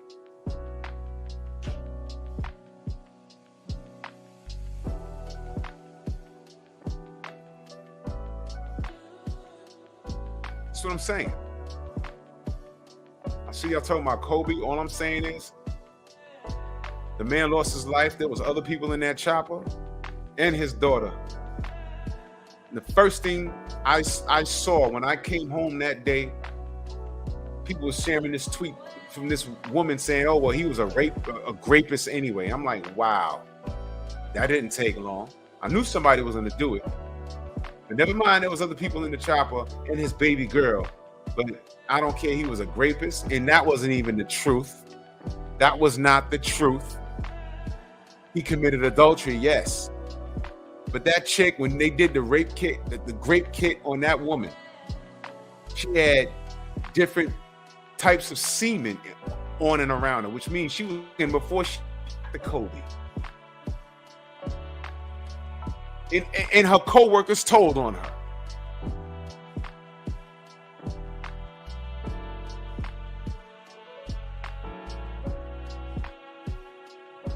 Can't stand people, man. And that was a woman that did that, by the way. So let me ask you a question. To the black woman that's talking about, oh, I'm gonna divest. If we're not gonna put up with it, what the fuck makes you think a white man's gonna put up with it? You know what he'll do? You're exotic. He'll bang you. He might even buy you dinner. He might even buy you a pair of sneakers, which is minimum. But bring you home and make you his wife? Doubt it. Doubt it. It's not gonna happen. Temporarily divest. So if you like Pink Willie, go ahead and go get it. I had Devon Sense on here. He told you what time it was. Black chicks go to where he's at, and they think they could freak off, and he's like, no, you can't stay here. Bye. Divest. Good luck. Good luck. So what happens is when you stop divesting, you realize that don't work. I don't know one Latin man that's going to put up with your mouth. I don't know one white man that's going to put up with your mouth. The passport bros are out of here. So this whole show, I'm talking about the health status among black women in the United States. All of these things I'm talking about, lack of relationships, being overworked to the point where you're on medication, even antidepressant medication. Okay, overweight, no companionship, lack of therapy. How can our black nation rise being led by women that have all of those problems? You see how I brought it full circle? Y'all are not equipped to be a pillar in this society. The level of women that are real women, y'all are outnumbered. Y'all are outnumbered. The 10% of y'all that are real women, y'all are outnumbered by 90% of women making bad decisions on a daily basis. Whereas 84% of good men are not outnumbered by the 16%, but the 90% of the women are choosing the 16%, which is why we say the 10% of these women should be talking to the 90%. We're not the problem. Y'all need to be talking to those women like, yo, y'all need to stop this. But what happens when women talk to women? If we can't talk to you and we can't lead you, what happens when you talk to the women? Y'all know each other. So what are we supposed to do? You see why I said when Passport Bros say, yo, look, we can't go. You see why I said it's dangerous for y'all to say bye. The way I'm reading it is with an attitude. Bye, we don't need you anyway. On the contrary, I just told you the math. 84% of these men are good. I don't know out of that 84% are leaving, but I'm saying a lot of them are considering it. So if you know that there's ratchet holes and everything else, what are you women doing to get yourselves together? I see Tay-Tay in the gym. I see Queen in the gym doing real push-ups, leading by example. Fortunately, my sister Shauna is, she made an excuse earlier. You saw it. Sound like she wanted to point the finger. That's right, but I just told you the math. The math is quite the opposite. 84% of men are good, 16% are fucked up, but those 16% of men that are fucked up are responsible for 90% of these baby daddies and childs out of wedlock, which leads me to know that 90% of women don't know how to choose men. 10% of these women are good women, so if you're a good woman, why are y'all not telling these 90% of these women that are making bad decisions that y'all are fucking up?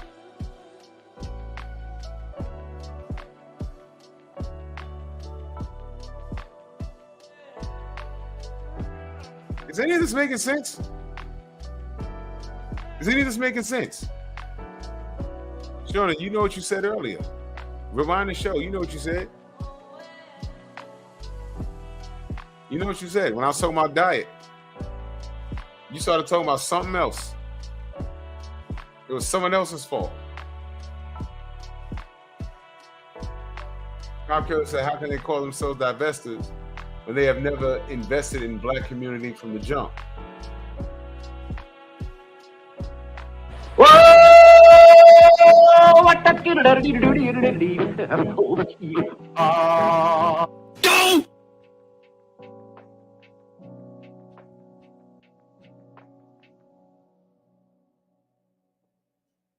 You know what they did invest in, no Cop Killer?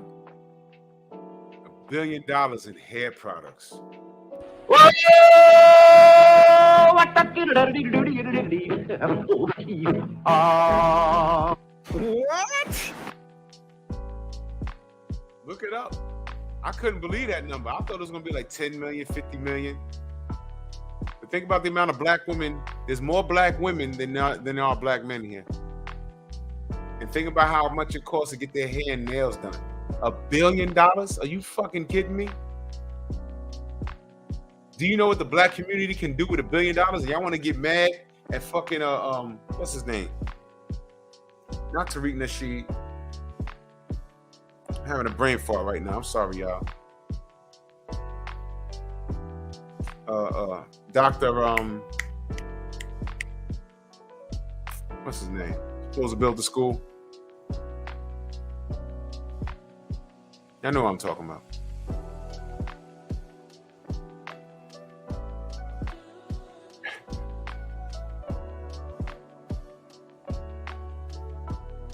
Got mad at him for not building a school. Dr. Umar, thank you. Got mad at him for not building the school. Okay, you get mad at him. I don't know what happened. Okay, y'all can keep y'all wig tight. I'm not telling y'all nothing. I can't tell y'all nothing. I can't tell y'all nothing. So y'all keep doing what y'all do. But I'm just saying. Got mad at Dr. Umar for not building a school.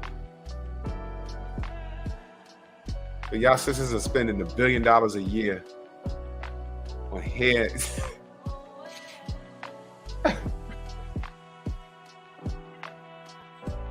Yeah. You can't make this shit up, people. You cannot make this shit up.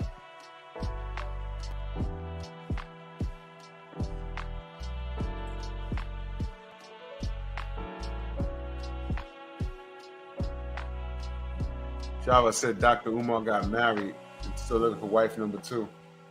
More power to him. He gonna get it too. Ain't nothing wrong with that.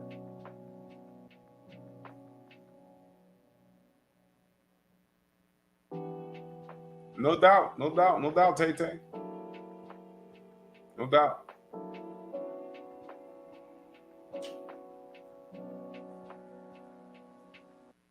And there's literally 500 million women that feel exactly how you feel. Because there's $1 billion being spent on hair and nails and stuff.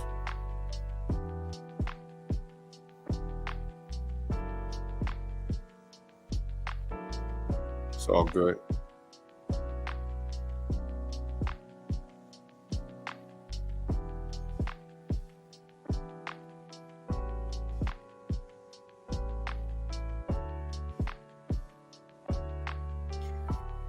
Well,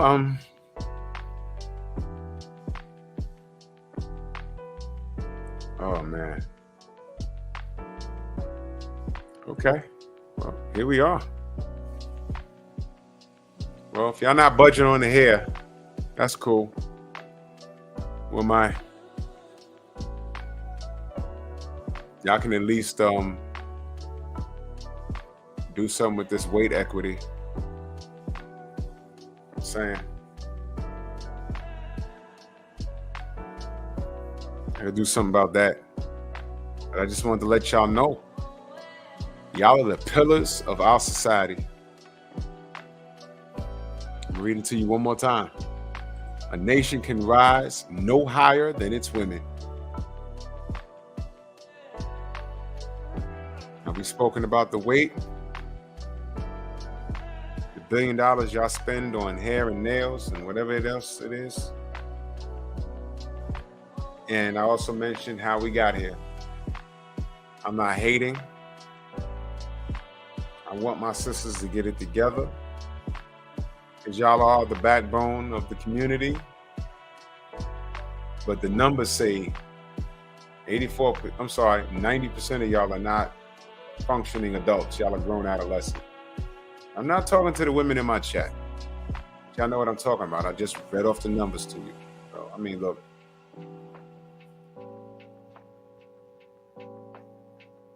Love y'all. You know, she said women do best when we feel good. Quick question. The numbers on female depression is up. So when do y'all feel good? When y'all get your hair and nails done? I guarantee you, if you work out consistently and get yourself on a good diet regimen, you'll feel a lot better and your hair won't matter as much. You see, women, they make up for what they lack in other places by doing things like getting their hair and nails done. I understand how that works. And I'm just telling you that $1 billion later, women are not, do you know, according to the numbers, women are not as happy as you would set out to be? You would think they're not as happy? Thank you, Soul Power. It's temporary satisfaction. temporary. You still gotta get your hair done. I mean, think about it. You know what I used to tell smokers? I don't know how much cigarettes cost today, but they're very expensive. But I remember when the pack was like $5, maybe less than that. I used to tell my boys that did smoke, like, yo, if you took that $5, about like 2 packs a day, I don't know how you smoking that, but you put that away every day for a year, how much money would you have?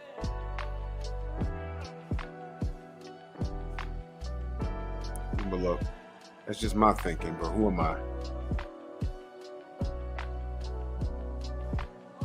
Well, you said the guys around here expect you to get your hair and nails done. I'm not saying not to. Maybe you could learn how to do it yourself, or, you know. Look, this is a whole nother topic, man. I just want to stay on the getting the health topic on. She said it's not like I'm getting my ass or my breast done. Quick question: how much money, Tay, since you started getting your hair and nails done, since the first time you got it, how much money do you think you've put in? Yeah. You're in your 40s. I'm sure you started getting your hair and nails done since you was like in your 20s. So that's about 21 years of you paying for that. I'm just trying to do the numbers, because when I saw that $1 billion, I was like, holy shit, that's real? I thought that was a typo. Nope.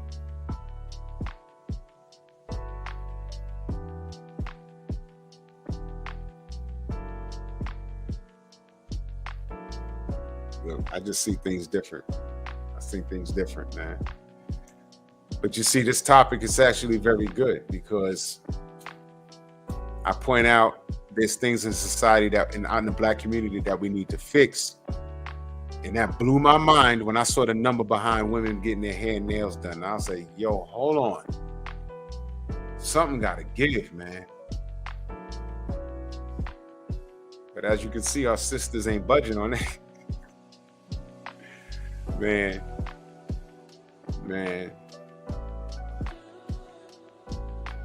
My goodness. Y'all killing me. But y'all the pillars of our society, man. We can only go as high as y'all want us to go. So, I mean, look. She said it would be different if I couldn't afford it. How about if you act like you couldn't afford it for 1 year? How much money do you think you save in 12 months? Starting in January, if you say, you know what, I'm not going to pay 1 cent to get my hair done. I'm going to find a way to do it myself. Even if I got to do a nice ponytail for all year long. How much money do you think you'd save? If it's anywhere close to $5,000, oh, man.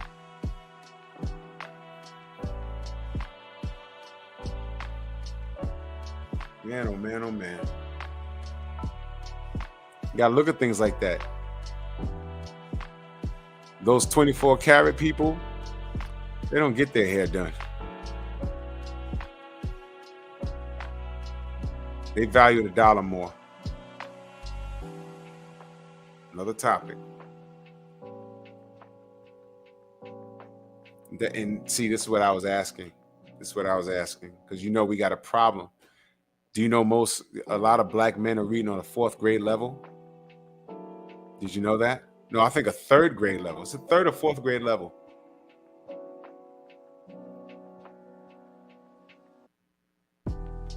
So I think it's a 3rd grade level. Now, why is that? But you know what? He grew past 6 feet tall and his dick works. And he has a gift of gab. So if he's over 6 feet tall, he's athletic. His nickname could very well really be Pookie. He's gonna get laid.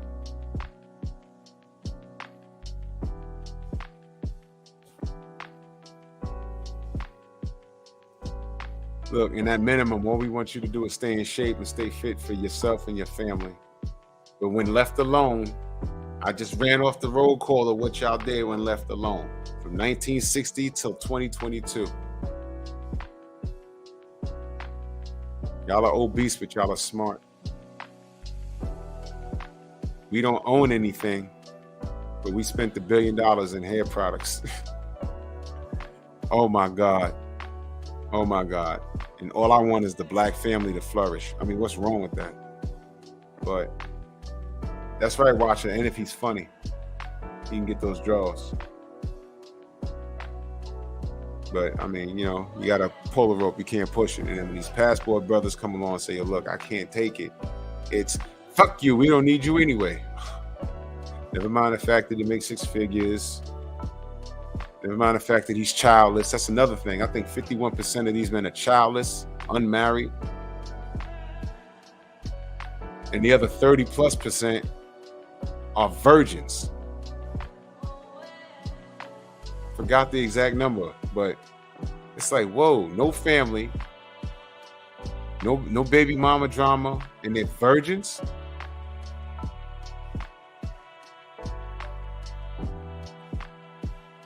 And it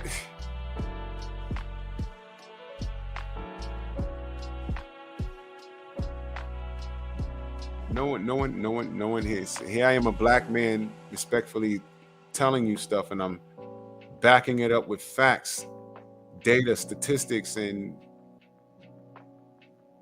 that's right, no STDs. The man will be sitting across from you paying for a steak dinner. You got 10 bodies, he has none. And you think your carpet is good. You think you can entice him with your carpet? No, these dudes are smart nowadays. And not for nothing, chances are he'll be sitting across the dinner table with a woman that's overweight, because 80% of y'all are overweight. You gotta crawl before you walk. How about get your health in order, get your body in order, look presentable, and tell a good man, yo, you don't need that passport. I got you. You don't need that passport. How about that?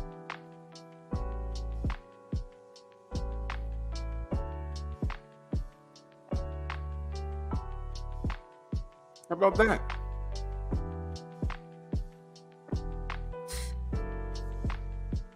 Y'all waving the white flag in your community? I mean, come on, man. $1 billion in hair shit? Come on, man.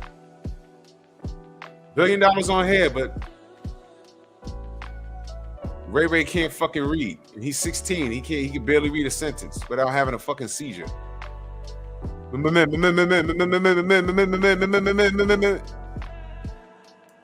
Fuck.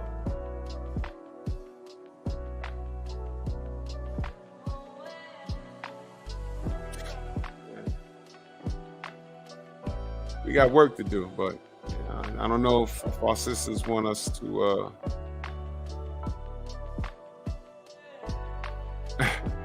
Joe, you crazy. I don't know what we're gonna do, man. I mean, I said it respectfully, but the Godfather was on some.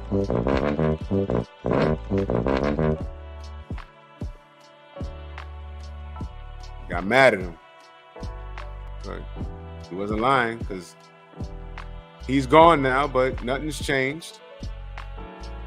The bitches that celebrated his death, they're still not married. They still ain't got no man. They're still overweight. Nothing's changed. Him dying didn't change anything. And y'all, the women that he was talking about, him leaving didn't change your life. It didn't make it better. Didn't.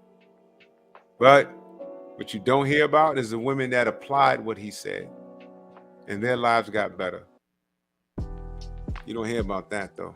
But I ain't gonna drag out the point, man. We need some work, but salute to everybody in the Venmo, the Zelle, the Cash App, man. I'll be back in the morning. Salute to y'all. Love y'all. If I missed you, just know that I love you. You know what I mean? And we'll be back Wednesday. What? I won't answer what? What question? Wait, hold on. What question? You asked me something? What you asked me? How much are you spending on haircuts? You know why that don't apply to me?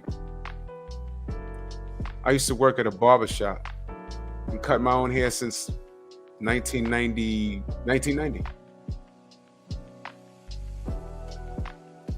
I worked under a master barber. I never got an official license, but I worked in a barbershop. I worked in 2 barbershops. When I was paying for haircuts, it was like what, $10? Like $10.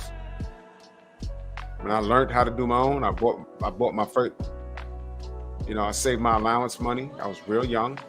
I bought my first pair of clippers and trimmers, and I was doing it myself. I was cutting my friend's hair for free. And then I needed some side money. I worked at a barbershop. I worked under a master barber. Yeah. I don't know how much haircuts cost today.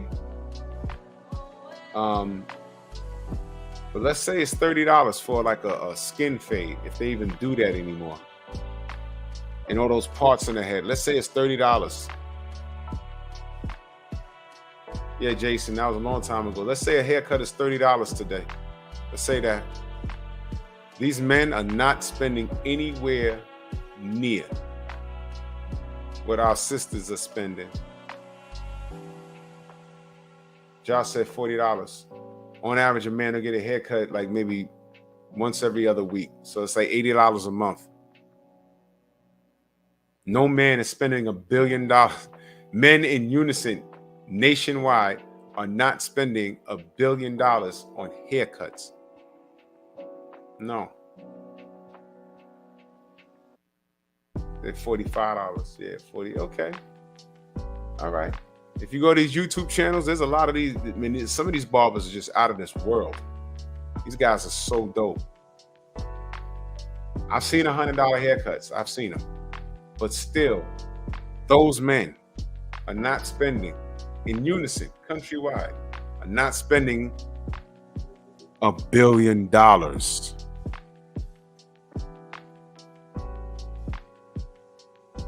on their hair.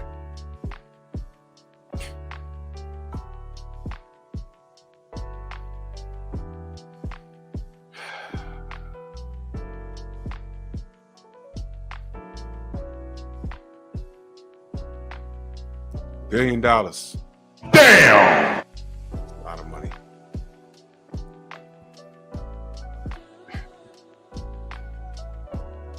Tay, when I see you, I want my hug, Tay Tay.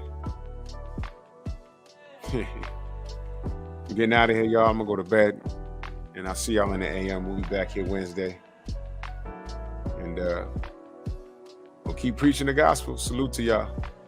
Like and share the video, man. This is a slow cook, and I love it. We working. I'll catch y'all on the rebound.